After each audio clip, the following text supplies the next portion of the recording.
Shalom Bapak Ibu Saudaraku, kita akan merenungkan firman Tuhan hari ini terambil dari Kejadian pasal 4. Sebelumnya mari kita berdoa. Bapa, kami bersyukur kami bisa punya waktu untuk merenungkan firman-Mu ini. Tolong berikan kami hikmat-Mu supaya kami bisa mengerti apa yang Engkau inginkan dalam hidup kami dari apa yang kami renungkan ini. Kami akan merenungkan firman-Mu setiap hari satu pasal, supaya kami terus membaca firman-Mu dengan urut, dan Engkau akan memberikan pengertian demi pengertian kepada kami. Terima kasih Bapa, dalam nama Tuhan Yesus kami berdoa. Amin. Kejadian pasal 4 ayat 1 berbunyi demikian. Kemudian manusia itu bersetubuh dengan Hawa istrinya, dan mengandunglah perempuan itu, lalu melahirkan Kain. Jadi Adam bersetubuh dengan Hawa, lalu Hawa mengandung dan melahirkan Kain. Maka kata perempuan itu, aku telah mendapat seorang anak laki-laki dengan pertolongan Tuhan. Jadi memang Tuhan menghendaki adanya keturunan yang dihasilkan dari Adam dan Hawa. Sebab Tuhan berjanji dari keturunan perempuan atau Hawa, maka ada pengharapan keselamatan. Dari keturunan perempuan inilah yang akan meremukkan kepala ular, artinya yang mengalahkan iblis. Selanjutnya, dilahirkannyalah Habel, adik Kain. Dan Habel menjadi gembala kambing domba, Kain menjadi petani. Setelah beberapa waktu lamanya, maka Kain mempersembahkan sebagian dari hasil tanah itu kepada Tuhan sebagai korban persembahan. Jadi ini indikasinya adalah anak-anak Adam ini diberitahu bahwa ada yang namanya persembahan kepada Tuhan.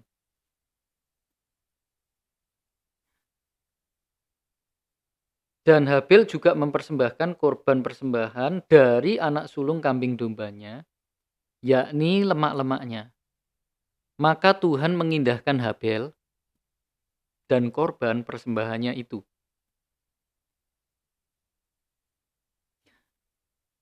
Jadi Kain itu mempersembahkan hasil tanah. Berarti bisa buah-buahan, bisa apapun juga, tanaman gitu ya. Hasil pertanian atau hasil tanah. Tapi Habel mempersembahkan anak sulung dari kambing domba yang dia pelihara. Memang pasti Adam dan Hawa menceritakan kepada mereka adanya korban persembahan. Tapi Habel lah yang lebih menangkap dengan baik. Waktu Tuhan menyembelih binatang untuk membuat pakaian bagi Adam dan Hawa, saat itulah terjadinya korban. Adanya korban. Jelas ada korban. Jelas ya, ini tertulis korban. Persembahan yang berupa korban. Jadi kalau Kain memberikan hasil tanah, itu bukan korban.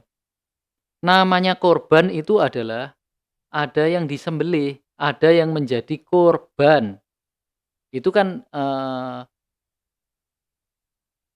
istilah pertamanya kan begitu. Memang ada korban. Namanya aja korban. Jadi memang ada yang disembelih, ada yang dikorbankan. Jadi bukan hanya persembahan, tapi korban persembahan. Kenapa korban Habel lebih diindahkan? Karena memang itu yang benar. Namanya korban persembahan Ya pasti ada yang disembelih, yaitu binatang. Karena ini janji Tuhan bahwa Tuhan memang seperti yang dilakukannya menyembelih korban binatang untuk membuat pakaian bagi Adam dan Hawa, untuk menutupi ketelanjangan Hawa. Itu perlambang untuk penghapusan dosa. Dan korban harus dilakukan dengan penumpahan darah. Nanti kalau kita lihat ritual ibadah orang Israel, ada yang namanya penumpahan darah dari korban persembahan berupa korban binatang. Jadi Habel ini lebih menangkap maksud Tuhan dibandingkan Kain. Karena itu persembahan Habel diindahkannya. Tetapi Kain dan korban persembahannya tidak diindahkannya. Karena memang tidak benar. Menurut konsep korban persembahan yang ingin Tuhan jelaskan bahwa satu saat akan ada korban persembahan dari anak domba Allah. Lalu hati Kain menjadi sangat panas dan mukanya muram. Jadi manusia itu ya udah nggak benar, dia nggak menangkap konsep yang benar. Begitu dinyatakan salah atau tidak diterima apa yang dilakukannya, panas hatinya. Bahkan di sini dikatakan sangat panas. Wah, kalau sudah sangat panas ini efeknya negatif ini nanti. Ditandai dengan mukanya muram. Karena itu benar kata kitab Amsal, orang yang mukanya berseri-seri, nah itu hati yang berbahagia, yang gembira, itu obat yang manjur.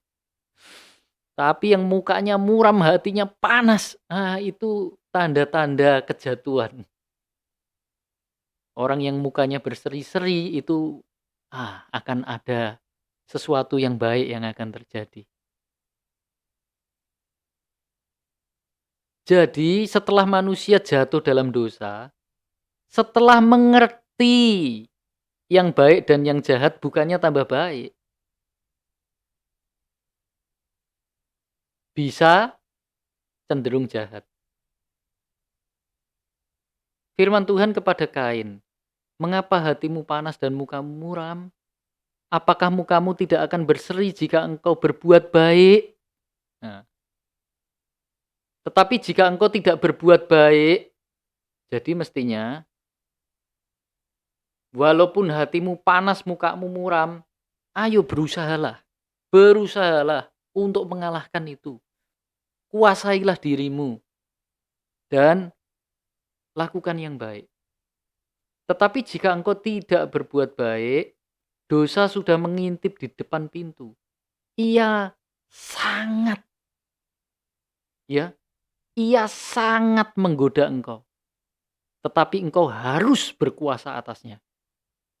Jadi Tuhan ini mau berkata, "Aku hanya bisa melakukan ini, yaitu menasehati engkau. Tapi pilihan ada di tanganmu. Engkaulah yang menentukannya. Kamu harus berkuasa atasnya."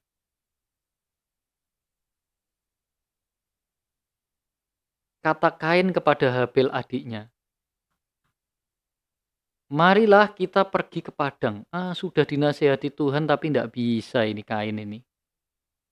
Memang dia memilih yang jahat. Kata Kain kepada Habel adiknya, "Marilah kita pergi ke padang." Ketika mereka ada di padang, tiba-tiba Kain memukul Habel. Jadi licik ini ya. Dibawa ke padang lalu tiba-tiba memukul.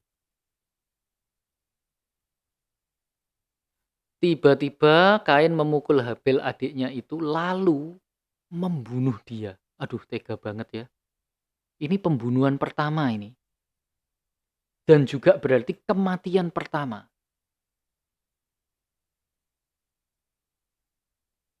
Firman Tuhan kepada Kain, "Di mana Habel adikmu itu?" Ini bukan berarti Tuhan tidak tahu, tapi Tuhan mmm, mau mengorek hati Kain. Jawabnya, "Aku tidak tahu."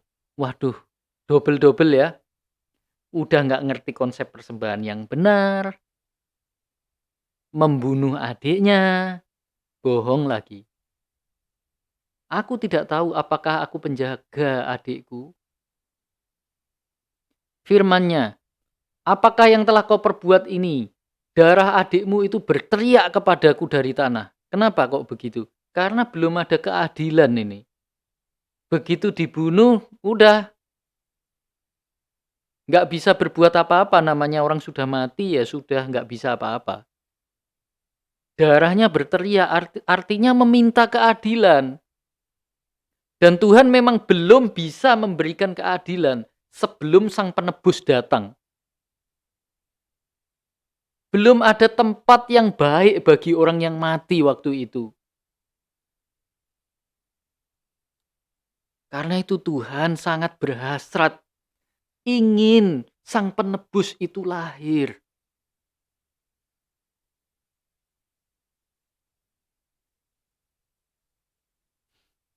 Karena ketika Sang Penebus, yaitu Yesus melakukan karyanya, ketika dia disalib, dia bisa berkata kepada penjahat di sebelahnya, mulai hari ini.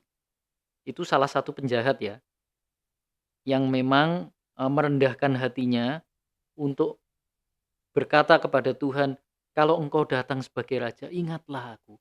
Lalu Tuhan berkata kepadanya, mulai hari ini juga engkau akan bersama-sama dengan aku di dalam Firdaus. Dari kata Firdaus ini muncullah kata paradise. Dan itu adalah tempat yang nyaman. Tapi penebus itu belum melakukan karyanya. Bahkan belum ada. Tapi sudah ada di angan-angan Tuhan. Nanti akan dilaksanakan dari keturunan perempuan. Saat waktunya sudah siap. Ya akhirnya Habil meminta keadilan. Belum ada keadilan yang bisa diberikan. Jadi Habil harus menunggu. Karena itu ia berteriak. Darahnya berteriak dari tanah. Maka sekarang terkutuklah engkau, kata Tuhan kepada Kain. Terbuang jauh dari tanah yang mengangangkan mulutnya untuk menerima darah adikmu itu dari tanganmu. Jadi setiap perbuatan salah ada konsekuensinya. Apabila engkau mengusahakan tanah itu, maka tanah itu tidak akan memberikan hasil sepenuhnya lagi. Tanah sudah terkutuk karena Kain melakukan perbuatan salah. Tanah itu lebih sulit lagi menghasilkan hasilnya. Jadi orang yang berbuat jahat itu seret rezekinya, seret susah berkatnya. Lupa koruptor itu kok uangnya banyak, tapi seret berkatnya dia tidak akan pernah bahagia sedikit pun, pasti itu. Tidak ada berkat yang namanya damai sejahtera, sukacita yang menyertai orang-orang yang berbuat jahat. Dia bisa banyak uangnya, tapi hidupnya tidak pernah damai. Kata Kain kepada Tuhan, hukumanku itu lebih besar daripada yang dapat kutanggung. Engkau menghalau aku sekarang dari tanah ini, dan aku akan tersembunyi dari hadapanmu, seorang pelarian dan pengembara di bumi. Maka barang siapa yang akan bertemu dengan aku, tentulah akan membunuh aku. Jadi Kain ini mengerti bahwa Adam dan Hawa atau orang tuanya itu akan melahirkan anak-anak yang banyak. Ada banyak anak laki-laki dan banyak anak perempuan. Dan dari mereka, keturunan Adam dan Hawa ini akan melahirkan banyak manusia. Nah, kalau Kain ini diketahui pembunuh,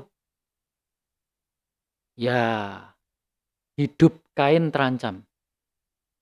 Karena itu firman Tuhan kepadanya, sekali-kali tidak, barang siapa yang membunuh Kain, akan dibalaskan kepadanya 7 kali lipat. Waduh. Jadi ini ya,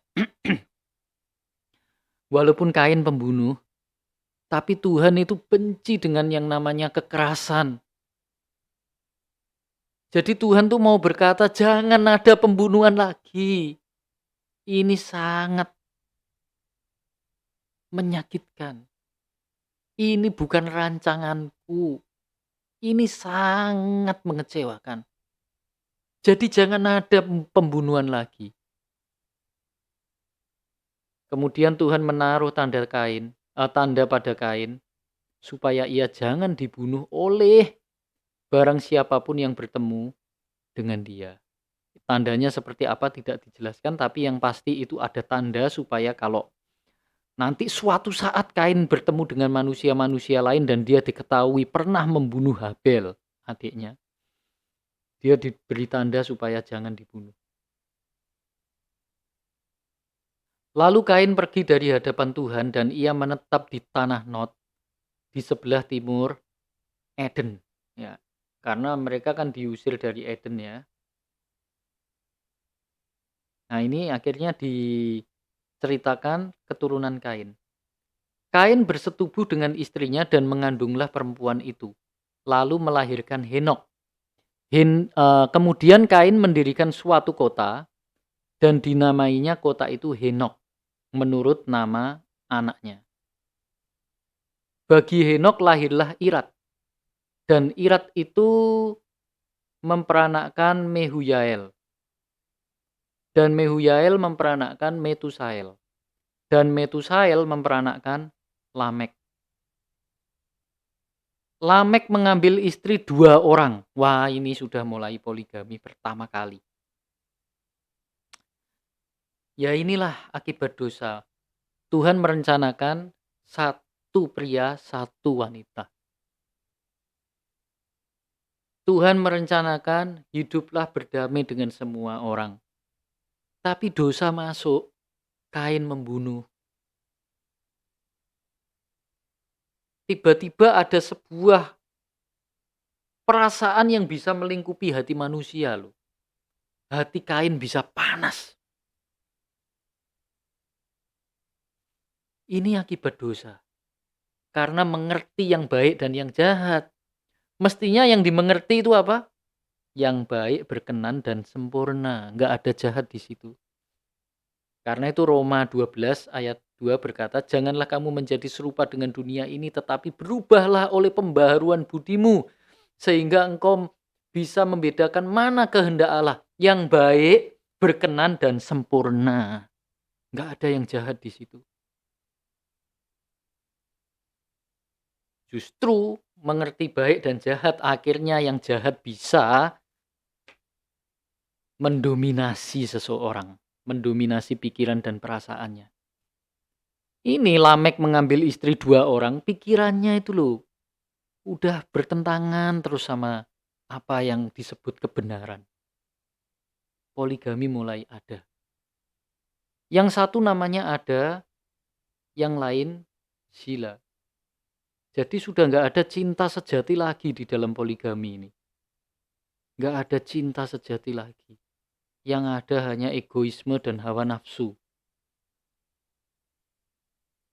Ada itu melahirkan Yabal. Dialah yang menjadi bapa orang yang diam dalam kemah dan memelihara ternak. Nama adiknya ialah Yubal. Dialah yang menjadi bapa semua orang yang memainkan kecapi dan suling. Zila juga melahirkan anak yakni Tubal Kain. Bapa semua tukang tembaga dan tukang besi. Adik perempuan Tubal Kain ialah Naama. Berkatalah Lamek kepada kedua istrinya, Ada dan Zila, "Dengarkanlah suaraku, hai istri-istri Lamek. Pasanglah telingamu kepada perkataanku ini." Ini mau ngomong apa sih? Kok serius banget kayaknya sampai kepingin didengarkan gitu. Apa sih yang mau dikatakan? Aku telah membunuh. Loh, sudah membunuh loh kok bangga. Keturunan Kain ini memang repot. Membunuh loh bangga. Mau didengerin, mau diumumkan. Memang ini sudah aneh. Gara-gara dosa. Keturunan Kain ini jahat. Kayak bapaknya Kain. Aku telah membunuh seorang laki-laki karena ia melukai aku. Wow. Terus membunuh seorang muda. Loh, pertama seorang laki-laki. Jadi ini bukan muda ya, laki-laki karena itu disebut laki-laki. Yang ini membunuh seorang muda. Dua orang yang dia bunuh dan dia umumkan. Membunuh seorang muda karena ia memukul aku sampai bengkak. Loh, dipukul balesnya membunuh. Satunya lagi karena ia dilukai balesnya membunuh. Waduh, ini keturunan Kain ini ya, Lamek ya. Apa kata dia? Sebab jika Kain harus dibalaskan 7 kali lipat. Wah, itu kan maksudnya Tuhan kalau ada yang membunuh Kain. Yang membunuh baru dibalaskan 7 kali lipat. Ini baru dilukai, balas membunuh. Waduh. Sebab jika Kain harus dibalaskan 7 kali lipat, maka Lamek 77 kali lipat. Ini kan pengertiannya sendiri, Tuhan tidak pernah berkata begitu. Jahat ini perkataan iblis pasti. Dia didominasi oleh pikiran-pikiran jahat dari iblis. Kalau Kain dibunuh dibalas 7 kali lipat. Tapi kalau aku 77 kali lipat. 7 kali 77 tapi membalas. Walah walah walah. Ini beda jauh loh dengan ajaran Yesus. Kalau Yesus 70 kali 7 kali itu mengampuni, bukan membalas. Inilah yang melahirkan orang-orang dikatain sedikit aja marah-marah, merusak, membunuh. Ya, ini spirit dosa dari iblis. Kalau Yesus mengajarkan ampuni 70 kali 7 kali, bukan membalas. Beda banget ya. Adam bersetubuh pula dengan istrinya. Lalu perempuan itu melahirkan seorang anak laki-laki dan menamainya Set. Sebab katanya Allah telah mengaruniakan kepadaku anak yang lain sebagai ganti Habel. Sebab Kain telah membunuhnya. Kita bisa membayangkan ya bagaimana perasaan Adam dan Hawa waktu melihat Habel mati. Itu kematian pertama loh. Tragis pasti ngelihatnya. Mungkin Habel dipanggil-panggil, Habel, Habel. Kok nggak menjawab ya? Itu perpisahan selama-lamanya kayaknya. Aduh, itu menyakitkan, tragis. Dan akhirnya ketika mereka nggak bisa melupakan Habel sampai begitu lahir Set, mereka berkata ini pengganti Habel. Mereka mencoba menghibur hatinya setelah kehilangan Habel. Lahirlah seorang anak laki-laki bagi Set. Nah, setelah itu Set menikah ya, maksudnya ya menikah begitu. Lahirlah seorang anak laki-laki bagi Set juga dan anak itu dinamainya Enos. Waktu itulah orang mulai memanggil nama Tuhan. Ini baik ini gelagat baik ini. Ini tanda baik. Orang mulai memanggil nama Tuhan. Orang mulai me me apa itu namanya, mengindahkan. Orang mulai mengusahakan adanya persekutuan dengan Tuhan. Dan itu setelah Enos lahir. Enos itu keturunan Set. Jadi manusia itu bisa baik, bisa jahat. Karena memang yang diketahui baik dan jahat. Karena itu kalau kita menerima input-input yang baik, berubahlah oleh pembaharuan budimu, input-input yang baik dari firman Tuhan, maka nanti apa yang ada? Baik, berkenan, bahkan sempurna. Jadi kalau tidak baik ya berkenan, kalau berusaha lebih sungguh-sungguh berkenan. Berusaha lebih sungguh-sungguh lagi bahkan bisa sempurna. Itu luar biasa loh firman Tuhan itu. Wow. Apa yang bisa kita dapatkan dari sini? dari Kejadian 4 ini. Hidup adalah pilihan. Kain memilih yang jahat, tapi Enos memilih yang benar. Habil memilih yang benar. Enos juga memilih yang benar.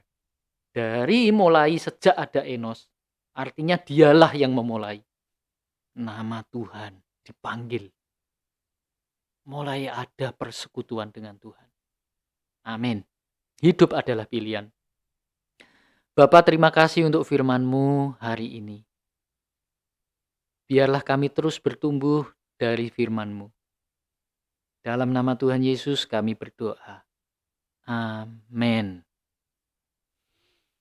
Terima kasih untuk yang mendengarkan firman ini. Saya akan terus menemani Bapak Ibu Saudara untuk merenungkan firman Tuhan setiap hari satu pasal. Dari Kejadian sampai Wahyu. Ya, Tuhan memberkati semuanya.